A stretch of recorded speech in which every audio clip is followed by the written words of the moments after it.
How do you make $15 billion in a day? Well, it helps if your electric car company Tesla is added to the S&P 500 index, and it also helps if your name is Elon Musk. The addition next month of Tesla to the S&P 500 is going to add a lot of money, $15 billion, to Elon Musk's 20% stake in the car company. It's going to be worth $117.5 billion.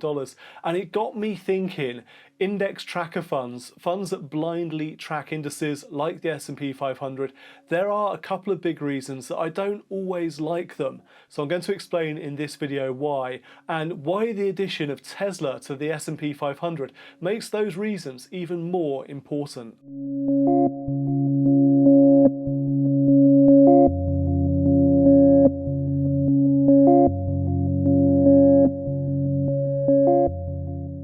Hi everyone, I'm Martin Bamford, a chartered financial planner at Informed Choice, and some big news in the world of investing this week, and that is Tesla is set to join the S&P 500 index on the 21st of December.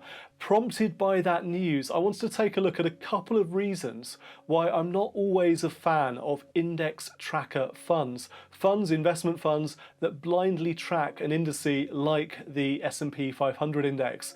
And that's coming up in this video. I'm going to explain those reasons and why the addition of Tesla to the S&P 500 makes those two reasons even more important. But let's start with looking at Tesla's addition to the S&P 500. So what is the S&P 500? Well, it is a stock market index made up of the 500 or so largest companies traded in the United States on United States stock exchanges, and it's one of the most commonly traded and closest watched stock market indices in the world. The S&P 500 was created back in 1957, and there are some strict rules before you can become a member. It's not just simply a case of being one of the largest companies in the United States. If that was the case, then Tesla would have joined the S&P 500 quite some time ago. You have to meet some strict criteria, 8 main criteria in fact, which are analysed and assessed by a committee before allowing admission to the S&P 500. And those 8 primary criteria include market capitalization, so how big you are, you have to be one of the big boys or girls to join that index,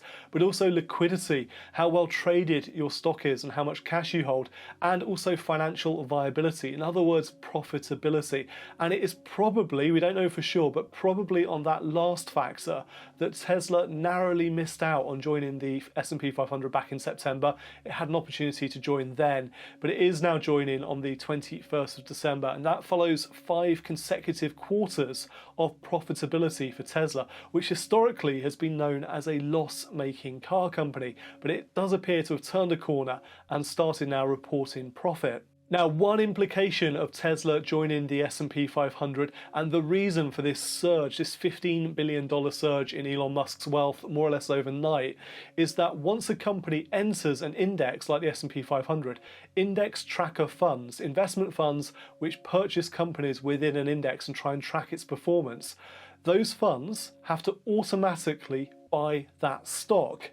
So when Tesla becomes a member of the S&P 500, index tracker funds around the world will buy Tesla stock automatically, blindly, no discretion. If it's in the index, they buy it. It's important, I think, for the context of this video and also to explain the first reason that I don't always like index tracker funds, to describe the way that S&P 500 is made up.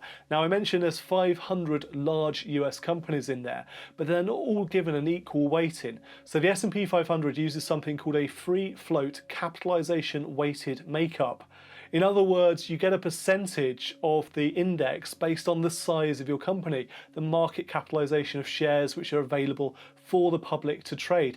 The bigger your market capitalization, the higher the percentage of your allocation within the index. So an index tracker fund, a fund which tracks the performance of a particular index like the S&P 500, buys companies in proportion to their market capitalization within the index. Now, this can create some issues, and it's the big first reason why I don't always like index tracker funds, and that's because of lack of diversification.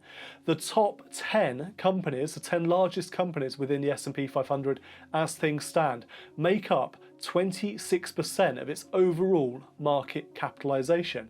And in fact, the top 5 largest companies in the S&P 500 make up 23% of its market capitalization. So nearly a quarter of the market capitalization of the S&P 500 taken up by just 1% of the number of companies in that index. As investors, we of course know how important diversification is, not having all of your eggs in one basket.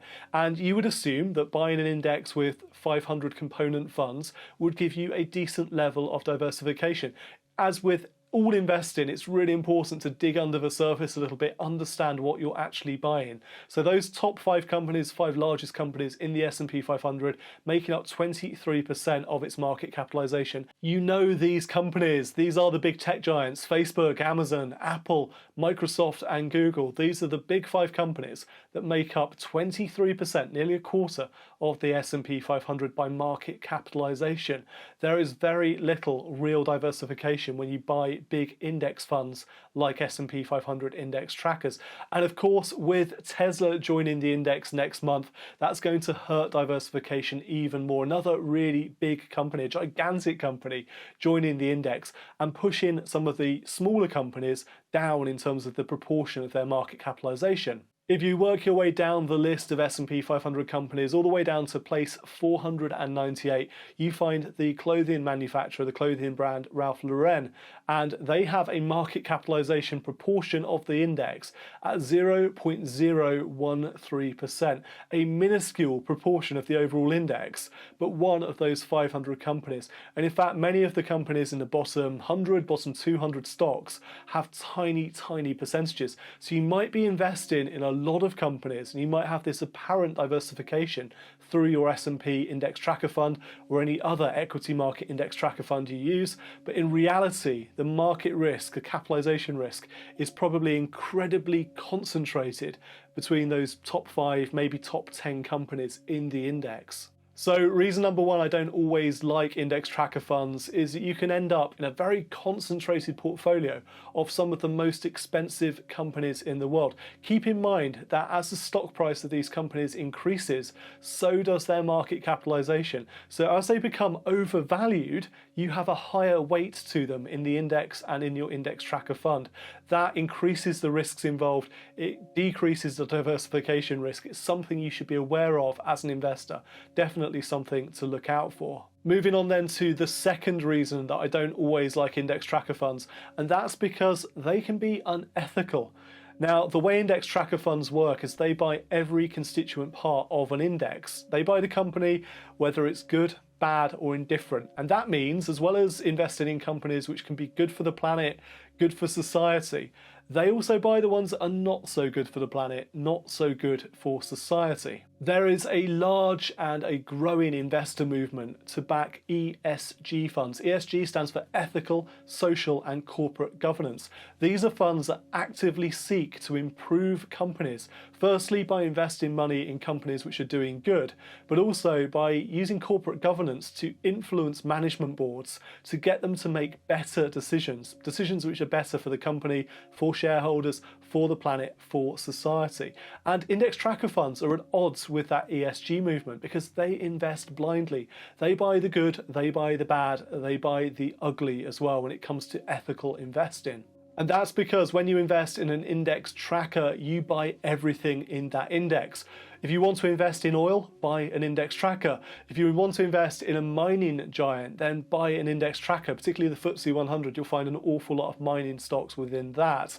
They buy everything. But despite being automatically exposed to good and bad companies, index trackers do have, and index fund managers do have, a degree of influence over the companies in which they invest. There was an interesting academic paper published by Wharton University called Passive Investing, Not Passive Owners. And this was published by Professor Donald B. Klein from Wharton. He said that index-style companies are increasingly becoming more proactive in their proxy voting. Thus, passive institutional investors have a very important, yet unstudied and undocumented, influence on corporate governance. Our paper is the first to provide evidence on this important relationship. There is an argument that if you're an index tracker fund manager, you're stuck with particular companies in your portfolio. If they're in the index, they have to be in your portfolio, in your fund.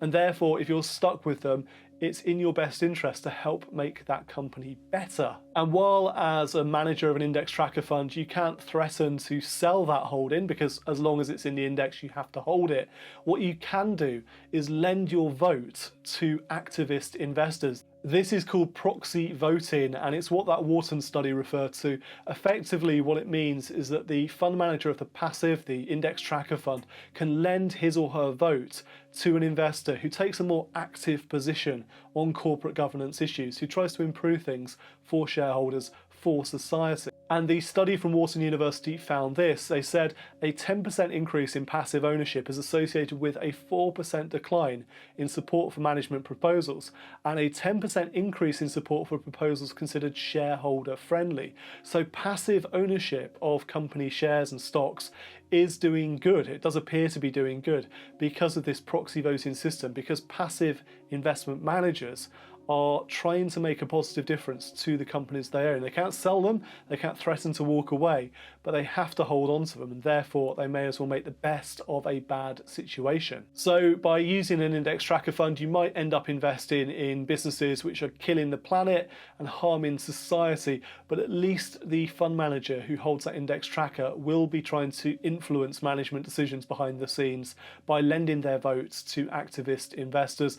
And hopefully over time, as passive investing continues to rise, continues to become more popular, we'll see more of this taking place. We may even see passive investors and index tracker fund managers taking a more activist approach themselves towards issues of planetary and societal good. And of course, on that reason, with Tesla going into the S&P 500 index, it raises questions about whether Tesla is an ethical company, whether it does good. And I know it has a mission around moving people away from fossil fuels, away from internal combustion engines, which are incredibly polluting for the planet.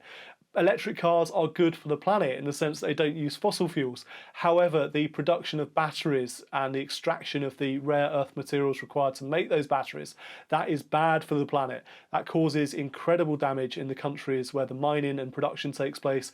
It causes massive amounts of carbon emissions. Over the entire life cycle of an electric car, you can argue they are good for the planet, they're good for carbon emissions, particularly with battery recycling technology improving all the time. But there are some ethical arguments when it comes to companies like Tesla, and there's no escaping that. Tesla is not automatically an ethical company simply because it's moving people away from polluting fossil fuel driven cars to battery cars. Those batteries have to be produced, and the energy to charge those batteries also has to come from somewhere.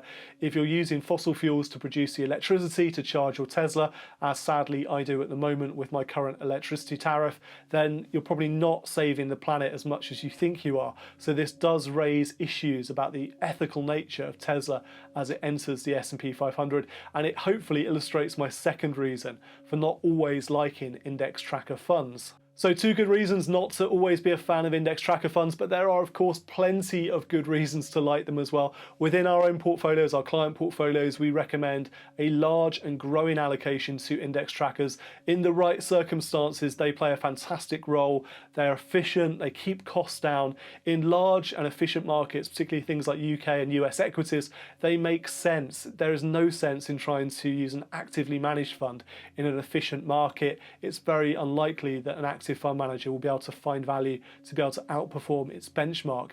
And there are loads of studies when it comes to this stuff too. Passive funds, index tracker funds are shown to do well because they are such low cost, whereas the average actively managed fund tends to underperform its benchmark. Now, don't write off actively managed funds entirely. We certainly don't. There is a role for them, there is a place for them. For example, looking for a high active share, how much the actively managed fund deviates from its benchmark. Then compare those with the cheapest index tracker funds. Remember also that not all index tracker funds are born equal. There are expensive index tracker funds out there. There are funds out there, index tracker funds out there that use questionable replication techniques. So the way they hold and they try and replicate that market, that index performance, can introduce extra risk through counterparty risk because they use derivatives, for example, rather than holding the shares directly. So look out for that. Not all index tracker funds are born equal. Some are expensive, some introduce counterparty risk. And in the same way, not all actively managed funds are born equal. Some are closet trackers. They charge you an awful lot of money to effectively just mirror roughly what the benchmark does, what the index does. Others with a high active share can offer outperformance. And that is one of many tools you can use to select a good actively managed fund. What do you think about Tesla joining the S&P 500 index? And will it cause you to reconsider your index tracker selection policy? Let me know down in the comments below. I hope this video was useful and educational and informative as an investor. I'd love to hear from you in the comments below. Most importantly though, I'd love you to hit that subscribe button. We are trying to reach 1,000 subscribers here on this channel and we're getting there quite quickly. We're hoping to get there before Tesla gets into the S&P 500 on the 21st of December. We'll see if we can beat them into it. But 1,000 subscribers would be a fantastic milestone for us, so please do press that subscribe button. But until next time, I'm Martin Bamford from Informed Choice, and remember, when it comes to your money, the more you know, the faster it can grow.